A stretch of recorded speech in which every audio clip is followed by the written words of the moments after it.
হাসিনার এটা প্রাপ্য, কিন্তু তারপরে একটু কষ্ট লাগে যে আপনি আমাদের শেখ মুজিবের মেয়ে বাংলাদেশে রাজনীতি করেছেন, কিন্তু আপনার এই 15 বছরে যে আপনি অন্যায় করেছেন, অপকর্ম করেছেন, তার জন্য আপনাকে ভারতে ফেরারি আসামির মতো জীবনযাপন করা লাগে। আসলে কষ্ট লাগে, কিন্তু যদিও তার এটি প্রাপ্য। মানে তিনি এত অন্যায় করেছেন, এত বিচার করেছেন যে এই দেশে তার বিরুদ্ধে একের পর এক মামলা হচ্ছে। অলরেডি 50-55টা মামলা হয়ে গিয়েছে, আরো হয়তো বা 200-300 মামলা হবে, কারণ মৃত্যুর সংখ্যা তো অনেক বেশি। শুধু এই কোটা আন্দোলনই তো মৃতের সংখ্যা 1000-এর উপরে। তারপরে তো এর আগে 14 বছর তো গুম খুন যা কিছু অনেক তো করছে, এগুলো তো আছেই। দুর্নীতির মামলা আছে, খুনের মামলা আছে, কত মামলা আছে, এসব মামলা তো 1000-এর উপরে ছাড়িয়ে যাওয়ার কথা। তো সেই শেখ হাসিনা 5ই আগস্ট ভারতে পালিয়ে গিয়েছেন, এবং ভারতে যাওয়ার পরে ভারত তাকে নিয়ে কি করতেছে এটা নিয়ে একটা প্রতিবেদন করেছে বাংলা ট্রিবিউন। খুব একটা ডিটেলস প্রতিবেদন, কিন্তু আপনাদের একটু মনোযোগ দিয়ে শুনবেন, আপনারা শুনে আটকে উঠবেন যে আসলে মানে কি করুণ পরিণতি। পালিয়ে গিয়েও কিন্তু তার শান্তি নেই। আমি একটু পড়ে শুনি আপনাদেরকে। বাংলা ট্রিবিউন লিখেছে যে ঠিক 3 সপ্তাহ আগের এক সোমবার, মানে 5ই আগস্ট সন্ধ্যাতেই চরম নাটকীয় পরিস্থিতিতে দিল্লির কাছে হিন্ডন বিমান ঘাঁটিতে এসে অবতরণ করেছিলেন বাংলাদেশের সদ্য সাবেক প্রধানমন্ত্রী শেখ হাসিনা। বাংলাদেশ বিমান বাহিনীর যে বিমানে করে তিনি দিল্লিতে এসে নামেন, সেটিতে তার সঙ্গে ছিলেন ছোট বোন শেখ রেহানাও। ভারত সরকার এর পরদিন দেশের পার্লামেন্টে শেখ হাসিনার দিল্লিতে আসার কথা সরকারিভাবে ঘোষণা করে। সেই অবতরণের পর পুরো 3 সপ্তাহ কেটে গিয়েছে, কিন্তু ভারতে শেখ হাসিনার অবস্থান নিয়ে দিল্লিতে এখনো আনুষ্ঠানিকভাবে প্রায় কিছুই জানানো হয়নি। পররাষ্ট্র মন্ত্রণালয়ের মুখপাত্র শেখ হাসিনাকে নিয়ে যাবতীয় প্রশ্ন এড়িয়ে যাচ্ছেন। সরকারি পর্যায়েও কোনো বিবৃতি জারি করা হয়নি, মানে ভারত সরকারের পক্ষ থেকে আর কি, যে তাকে রাজনৈতিক আশ্রয় দেওয়া হবে কিনা সেটা নিয়েও কিন্তু ভারত এখন পর্যন্ত মুখ খুলতেছে না। ফলে ভারতে শেখ হাসিনার অবস্থান নিয়েও নানা ধরনের জল্পনা কল্পনা ডালপালা মিলেছে এবং ছড়াচ্ছে নানা রকমের গুজব। বাংলা ট্রিবিউন ভারতের রাজধানীতে একাধিক নির্ভরযোগ্য সূত্রের সঙ্গে কথা বলে জানার চেষ্টা করেছে যে এই মুহূর্তে শেখ হাসিনার সত্যিকারের অবস্থাটা আসলে কি, তিনি এখন কোথায় আছেন এবং কেমন পরিবেশে আছেন, তিনি কি ভারতেই আপাতত থেকে যাবেন নাকি অন্য কোথাও যাবেন, ভারত সরকারের সঙ্গে তার কি ধরনের কথাবার্তা চলতেছে, এসব বিষয়ে যতটুকু বিশ্বাসযোগ্য তথ্য আমরা পাচ্ছি এই রিপোর্টটাতে সেগুলো তুলে ধরা হলো। শেখ হাসিনা ভারতে এসে নামার পর প্রথম রাতটি ছিলেন দিল্লির উপকণ্ঠে গাজিয়াবাদের হিন্ডন বিমান ঘাঁটির ভিভিআইপি লাউঞ্জে। হিন্ডন মূলত একটি সামরিক বিমান ঘাঁটি, তাই সেখানে শীর্ষ সামরিক কর্মকর্তাদের থাকার সুব্যবস্থা আছে। সেখানেই প্রথম রাতটি কাটানোর পর তাকে গাজিয়াবাদেই, যা উত্তরপ্রদেশ রাজ্যে পড়েছে, সেখানে আধা সামরিক বাহিনীর একটি সেফ হাউসে বা অতিথি নিবাসে সরিয়ে আনা হয়েছিল বলে জানা গিয়েছে। তবে এখন তাকে সেখান থেকে সরিয়ে নিয়ে এসে গভীর রাতের অন্ধকারে দিল্লির কোনো একটি গোপন ঠিকানায় মুভ করানো হয়েছে বলে বাংলা ট্রিবিউন জানতে পেরেছে। ফলে শেখ হাসিনা ও তার বোন শেখ রেহানা এখন আর উত্তরপ্রদেশে না থেকে রয়েছেন দিল্লিতেই। আর এই মুভটা কোনো গাড়ি বহরে কিন্তু না, এই মুভ করানো হয়েছে আকাশপথে গোপনে মধ্যরাতে হেলিকপ্টারে চড়িয়ে। দিন 10-15 আগে একদিন দক্ষিণ দিল্লির বাসিন্দারা হঠাৎ মধ্যরাতের অনেক পরে তাদের মাথার উপরের আকাশে হেলিকপ্টারের মুভমেন্ট দেখে খুব অবাকই হয়ে গিয়েছিলেন, কারণ অত রাতে দিল্লির আকাশে হেলিকপ্টারে চলাচল কোনো স্বাভাবিক ঘটনা নয়। কিন্তু পূর্ব ও দক্ষিণ দিল্লির একাধিক জায়গা থেকে শহরবাসীরা কেউ কেউ এই দৃশ্য দেখেছেন যে মধ্যরাতের পরে হেলিকপ্টার উঠতেছে, অনেকে আবার সোশ্যাল মিডিয়াতে পোস্ট করেছেন।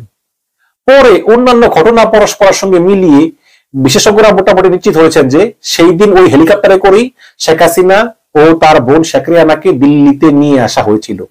এবং দিল্লির ভেতরে সামরিক বাহিনীর অনেকগুলো হেলিপ্যাড রয়েছে, যার কোনো একটাতে শেখ হাসিনা নামেন এবং তারপর সেখান থেকে তাকে গাড়িতে করে নিয়ে যাওয়া হয় কাছাকাছি কোনো গোপন ঠিকানায়। শেখ হাসিনার কন্যা সাইমা ওয়াজেদ পুতুল WHO আঞ্চলিক কর্মকর্তা হওয়ার সুবাদে গত বছর থেকেই মূলত দিল্লিতেই থাকেন। দক্ষিণ দিল্লির একটি অভিজাত এলাকায় খুব সুরক্ষিত পরিবেশে পুতুলের জন্য অফিস এবং বাসা ভাড়া করা হয়েছে বলে আমরা জানি। তবে শেখ হাসিনা যখন 5ই আগস্ট দিল্লিতে এসে নামেন, তখন পুতুল WHO কাজে থাইল্যান্ডে ছিলেন। পরে অবশ্য পুতুল দ্রুত দিল্লি ফিরে আসেন এবং শেখ হাসিনা দিল্লিতে এসে নামার ঠিক 2.5 দিন পর 8ই আগস্ট সকালে পুতুল একটি টুইটারে জানান যে এই কঠিন সময়েও আমি মায়ের সঙ্গে দেখা করতে পারতেছি না, মাকে জড়িয়ে ধরতে পারতেছি না, আমার হৃদয় ভেঙে যাচ্ছে। তো এই টুইটের ফলে বোঝা যাচ্ছিল যে যে কোনো কারণেই হোক দিল্লিতে থেকেও, এক শহরে থেকেও তখনও মা মেয়ের সঙ্গে দেখা করা হয়ে ওঠেনি। তখন এটাও ইঙ্গিত পাওয়া যাচ্ছিল যে সাইমা ওয়াজেদ পুতুল জাতিসংঘের একটি সংস্থার কর্মকর্তা বলেই তাকে ভারতে সাময়িক আশ্রয় নেওয়া, শেখ হাসিনার সঙ্গে দেখা করতে দেওয়া হয়নি। কারণ শেখ হাসিনা তার মা সেটা নিশ্চয়ই, কিন্তু সাইমা ওয়াজেদ পুতুলের যেহেতু অন্য আরেকটি পরিচয় আছে যে সে জাতিসংঘের কর্মকর্তা, এবং এই কারণেই এই ধরনের সাক্ষাতের ক্ষেত্রে কিন্তু প্রোটোকলে আটকায়। কিন্তু 24 ঘন্টার মধ্যেই পুতুল তার সেই টুইটটি মুছে ফেলেন এবং পরে তিনি আর তার মা হাসিনাকে নিয়ে সোশ্যাল মিডিয়াতে আরেকটি বাক্য লেখেননি। বাংলা ট্রিবিউনকে দিল্লিতে একাধিক শীর্ষ কর্মকর্তা আভাস দিয়েছেন যে ইতিমধ্যেই মা এবং মেয়ের মধ্যে দিল্লিতে একাধিকবার ফেস টু ফেস দেখা হয়েছে, কিন্তু স্বাভাবিক কারণেই সেই সব সাক্ষাতের কথা বাইরে প্রকাশ করা হয়নি। ভারত বিষয়টিকে একেবারেই প্রচারের আলোর বাইরে রাখতে চাইতেছে। দিল্লিতে আসলে বর্তমানে মা এবং মেয়ে একই সঙ্গে একই ছাদের তলাতেই থাকছেন, যদিও নিরপেক্ষ অন্য কোন সূত্র থেকে এই দাবি সততা আমরা যাচাই করতে পারিনি।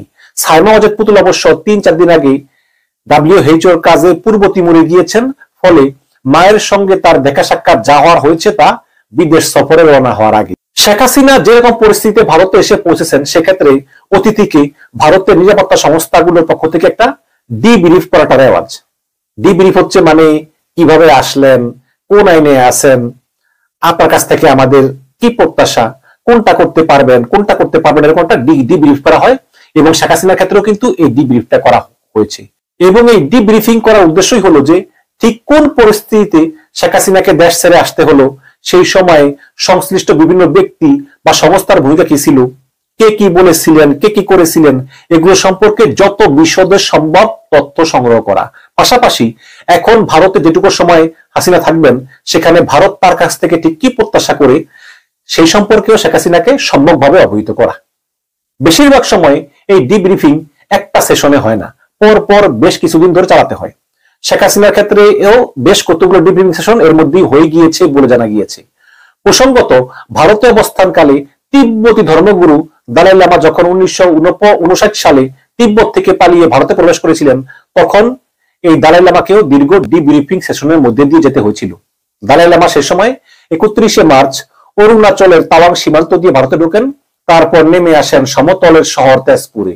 আসামের ওই শহরে ভারতের নিরাপত্তা সংস্থাগুলো 3 সপ্তাহ ধরে দালাই লামাকে ডিব্রিফ করে তারপর তাকে দিল্লিতে এনে প্রধানমন্ত্রী জওহরলাল নেহরুর সঙ্গে দেখা করানো হয়। তো ভারতে আসার আগেই অবশ্য দালাই লামাকে রাজনৈতিক আশ্রয় দেওয়ার আশ্বাস দিয়েছিল ভারত, এবং সেই প্রতিশ্রুতি রক্ষাও ভারত করেছে মর্যাদার সঙ্গে।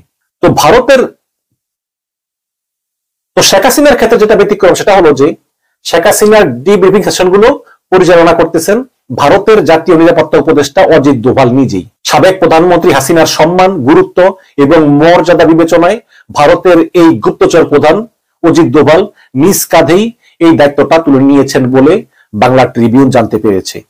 এর আগে 5ই আগস্ট সন্ধ্যায় হিন্ডন বিমান ঘাঁটিতেও শেখ হাসিনাকে স্বাগত জানিয়েছিলেন অজিত দোভাল নিজে। ভারত সরকারের শীর্ষতম মহলের সঙ্গেও শেখ হাসিনার গত কয়েকদিনের মধ্যে একাধিকবার যোগাযোগ হয়েছে। দেখেন, ভারত সরকারের শীর্ষ মহলের সঙ্গেও শেখ হাসিনার গত কয়েকদিনের মধ্যে একাধিকবার যোগাযোগ হয়েছে, এই ব্যাপারেও আমরা নিশ্চিত হতে পেরেছি। তবে দিল্লিতে সেই ব্যক্তিরা কারা, যারা সরকারের শীর্ষতম মহল, যারা শেখ হাসিনার সঙ্গে যোগাযোগ করেছে, সেটা এখনই প্রকাশ করা সম্ভব হচ্ছে না। দিল্লিতে শেখ হাসিনার অবস্থান দীর্ঘায়িত হতে পারে সেই সম্ভাবনা যেমন জোরালো হচ্ছে, পাশাপাশি ভারতের তরফে তৃতীয় কোন বন্ধু দেশে তাকে পাঠানোর চেষ্টাও কিন্তু ভারত চেষ্টা করতেছে। এখন পর্যন্ত ভারত সরকারের অবস্থান হলো যে শেখ হাসিনা ভারতে আছেন সাময়িকভাবে, অর্থাৎ ভারত তার চূড়ান্ত গন্তব্য নয়। অন্য কোন দেশে যাওয়ার পথে তিনি ভারতে থেমেছেন, এটা এখন পর্যন্ত ভারতের আনুষ্ঠানিক বক্তব্য। তবে তিনি ঠিক কয়দিন ভারতে থাকবেন সে ব্যাপারে ভারত সরকার এখনো অবধি কিছুই বলেনি।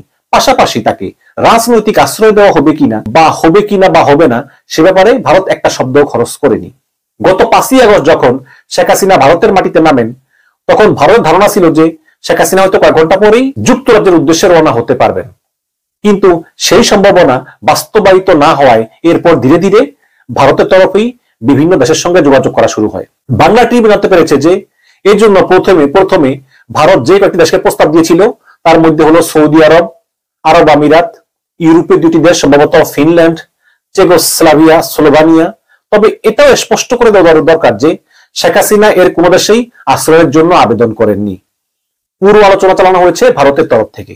এর জন্য যে ফ্যাক্টরগুলো বিবেচনায় ছিল তা হলো যে তৃতীয় দেশে শেখ হাসিনা থাকাটা কতটা সুরক্ষিত এবং নিরাপদ হবে, রাজনৈতিক আশ্রয় দেওয়ার ক্ষেত্রে ওই দেশের ট্র্যাক রেকর্ড কেমন, সেখানে বাংলাদেশি ডায়াসপোরা কতটা শক্তিশালী এবং তাদের রাজনৈতিক মতাদর্শ কেমন, মানে বাংলাদেশের প্রভাব সেই দেশের উপর কিভাবে আছে। কারণ বাংলাদেশ সরকার যদি ফেরত চায় ওরা কি ফেরত দিয়ে দিবে নাকি? ইউনূস যদি বলে। প্রিয় দর্শক শ্রোতা, ইতিমধ্যে বাংলাদেশ নিয়ে ভারতের নতুন সংখ্যা ডক্টর ইউনূস নাকি অন্য কেউ। শেখ হাসিনার রাজনৈতিক মৃত্যু এবং কূটনৈতিক পতন মোদী সরকারের জন্য একটি বড় ধাক্কা। 15 বছরের বেশি সময় ক্ষমতায় থাকাকালীন হাসিনার সঙ্গে সব কূটনৈতিক প্রচেষ্টা, শক্তি এবং সম্পদ বিনিয়োগ করার পরেও হঠাৎ এমন পালাবদলে অনেকটা সিদ্ধান্তহীনতা এবং বেকায়দায় পড়ে যায় নয়াদিল্লি। তবে নোবেলজয়ী ডক্টর মোহাম্মদ ইউনূসের নেতৃত্বে অন্তর্বর্তী সরকার দায়িত্ব নেয়ার নয়াদিল্লি কিছুটা আশ্বস্ত হয়েছে। ডক্টর ইউনূসের একটি আন্তর্জাতিক ভাবমূর্তি রয়েছে এবং তিনি যুক্তরাষ্ট্র ও ইউরোপীয় দুই বলয়ের কাছাকাছি। তিনি এখন পর্যন্ত সঠিক বার্তা সবাইকে পাঠিয়েছেন। এই অস্থায়ী সরকারকে অধীনে সংখ্যালঘুরা নিরাপদ। সেই সঙ্গে অনেকটাই উৎকণ্ঠায় থাকা হিন্দু সম্প্রদায়ের সঙ্গে দেখা করতে ঢাকেশ্বরী মন্দির পরিদর্শনে যান তিনি এবং আইন শৃঙ্খলা পুনরুদ্ধারের বিষয়ে জনগণকে আশ্বস্ত করেন। তবুও নতুন পরিস্থিতিতে নয়াদিল্লিতে উদ্বেগ, অনিশ্চয়তা রয়েই গেছে যে ইউনূস দীর্ঘমেয়াদ এসব নিশ্চিত করতে পারবেন কিনা। ভারতের উদ্বেগ অন্তর্বর্তী সরকার নিয়ে যতটা নয় তার চেয়েও বেশি পরবর্তী জাতীয় নির্বাচনে কোন দল ঢাকায় ক্ষমতায় মসনদে বসবেন। খালেদা জিয়ার নেতৃত্বাধীন বাংলাদেশ জাতীয়তাবাদী দল বিএনপি এবং বিশেষ করে বিএনপির জোটভুক্ত দলগুলো পাকিস্তানের গোয়েন্দা সংস্থা আইএসআই এর প্রভাব লয়ে রয়েছে বলে মনে করে নয়াদিল্লি, যারা ভারতের জাতীয় স্বার্থের সম্পূর্ণ বিরোধী এবং বিদ্বেষী। নয়াদিল্লি এখন বাংলাদেশ একটি ভয়ঙ্কর কূটনৈতিক চ্যালেঞ্জের মুখোমুখি এবং সম্পর্কিত দ্রুত বিপর্যয়ের মুখোমুখি হবে, এমনটি বলছেন সাবেক রাষ্ট্রদূত অনিল ওয়াহাদ ওয়া। বাংলাদেশ নতুন প্রেক্ষাপটে জামাত ইসলামের সরব উপস্থিতি, যারা স্বাধীনতা বিরোধী ছিল এবং 71-এর মুক্তিযুদ্ধের সময় পাকিস্তানি সেনাবাহিনীর দোসর হিসেবে কাজ করেছিল, তা ভারতের জন্য চরম উদ্বেগের বিষয়। 2001 সালে জামাতের সঙ্গে জোটবদ্ধ হয়ে ক্ষমতায় আসে বিএনপি।